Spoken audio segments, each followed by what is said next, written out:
Our last speaker in the second panel is Ambassador Dr. Klaus Wölfer, Head of Department for Southeastern Europe and EU Enlargement in the Federal Ministry for Europe of Austria, a real connection towards the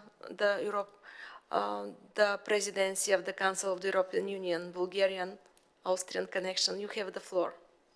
Thank you, Madam Chair. Thank you, Director General, ladies and gentlemen, excellencies around the table.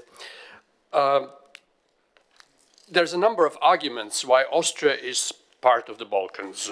200 years ago, Prince Metternich said, when I look out of my window in Vienna, that's where the Balkans start. At the seminar on Kosovo the other day, it was mentioned, well, basically Vienna is the capital of the Western Balkans. So this may be exaggerated, flattering, discriminatory, but it's a fact that today's Austria is both government and population take a high degree of interest in the affairs and destiny of this part of Europe. Austria's Federal Chancellor Sebastian Kurz visited all the countries several times when he was a foreign minister. Our new foreign minister, Karin Kneißl, is equally interested and present in the region. During her recent first trips to 4 of the countries, she tested out using the term Southeast Europe in replacement of the term Western Balkans. Reactions were all out positive, clearly well beyond sheer politeness. Of course, nobody can or will immediately challenge the term Western Balkans, which, by the way, was only coined 20 years ago, or less than 20 years ago, inside the European Union. Allow me then, in line with our Austrian Foreign Ministry, our ministry's shift towards the expression Southeast Europe, to use this term intermittently from now on. Speaking of semantics, let's hope that soon we will not have to pause and reflect anymore on how to call various Southeastern European countries by their name without upsetting anybody, or indeed do the right counting of the sheer number. Having said that, I will not bother you with repeating Austria's well-known position and practice on such matters. Rather, at this point, let me briefly restate some basic tenets of Austria's Southeast Europe policy lines, which we shall try to bring to bear as of July 1st, when we start to play the symbolic first violin of the European orchestra, fully aware that only all musical instruments together can make up a resounding European Union concerto. As we know from an orchestra, the first violin follows and seconds the conductor. It also represents the orchestra and serves the ensemble to refine the sound of Europe.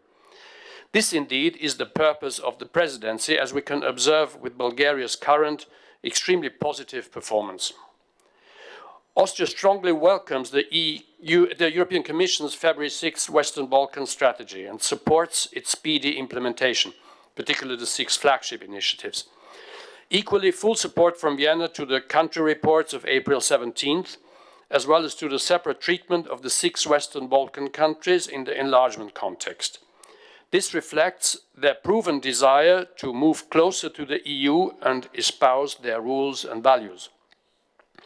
Taken together, the strategy, the country reports, the Sofia summit taking place here tomorrow, they all reflect a silent decoupling process inside the traditional enlargement package.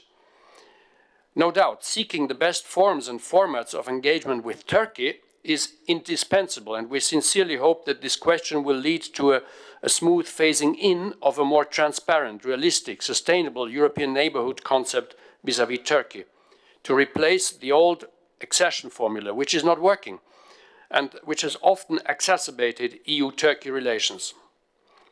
The need for a new specific formula to cater for Turkey is clearly there and growing. And maybe elements of it can be applied to other neighboring partners, post-Brexit, Norway, Switzerland, just fantasizing. Let me come back to the February strategy. It is timely and in fact badly needed, as it gives guidelines and it motivates both the Western Balkan countries and the EU partners in a crucial moment of time. The moderate political upwinds of the last month in Southeast Europe have given new hope for an ever-so-precious breakthrough on the famous name issue. At the same time, they cannot conceal subsisting risks and dangers. Only when all questions of names and status will be solved can we hope to advance in earnest. It is not only about the overdue leap forward in connectivity, nor is it just about better alignment with EU positions in international fora.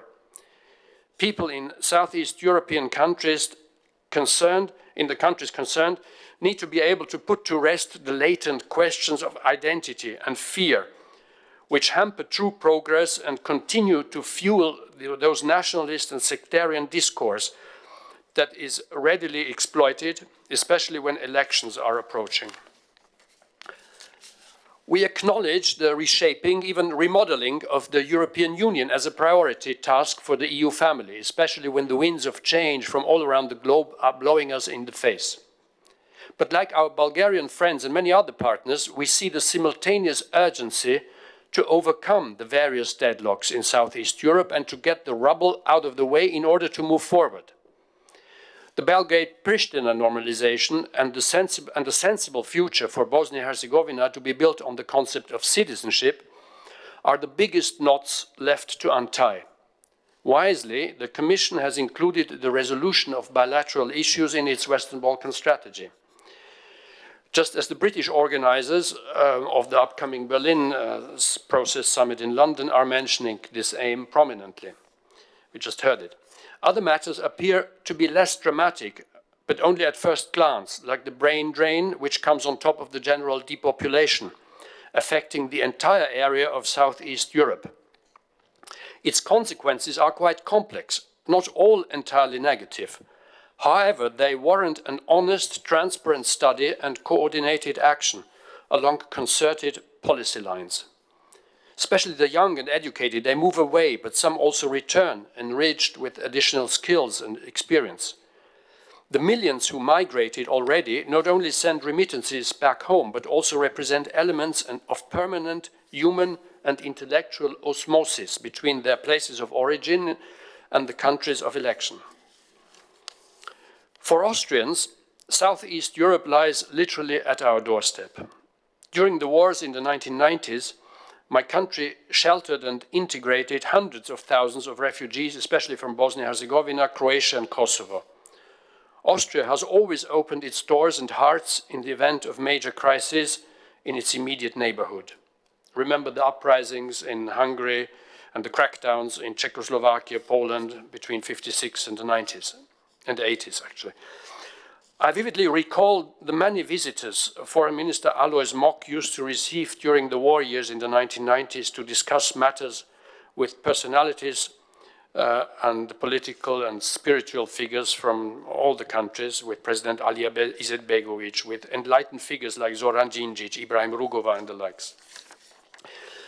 Wolfgang Petritsch, Albert Rohan, Insko, but some Austrian names which are internationally associated with what is considered earnest, well-intentioned efforts to reach sustainable peace and subsequently prosperity for the region. It is against this backdrop of geographic vicinity, centuries of shared history, and human links that Austria's interest and compassion for Southeast Europe are shaped. Austria therefore stands among the first in this part of the continent to profit from regional peace and prosperity, and is always amongst the first to suffer when things go wrong. Hence, our wholehearted conviction that only fast progress and bold moves towards European integration of all countries in Southeast Europe can overcome and outplay the many lingering dangers. Europe acted foresightedly and vigorously when decisions to open the door to Greece, Spain, Portugal were taken. I believe that the rough winds that are blowing in the world nowadays speak in favor of some more courageous steps. Eventually, it is all about the European Union.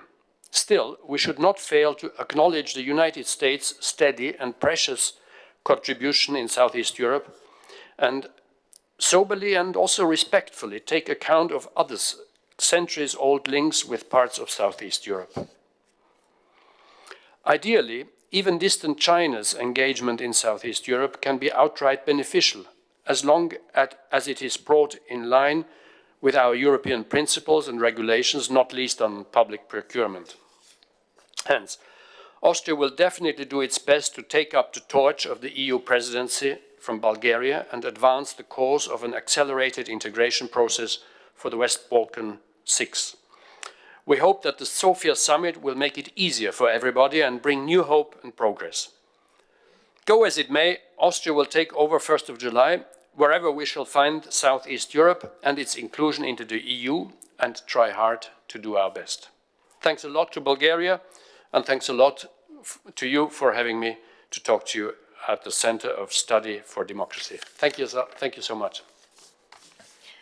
Thank you very much.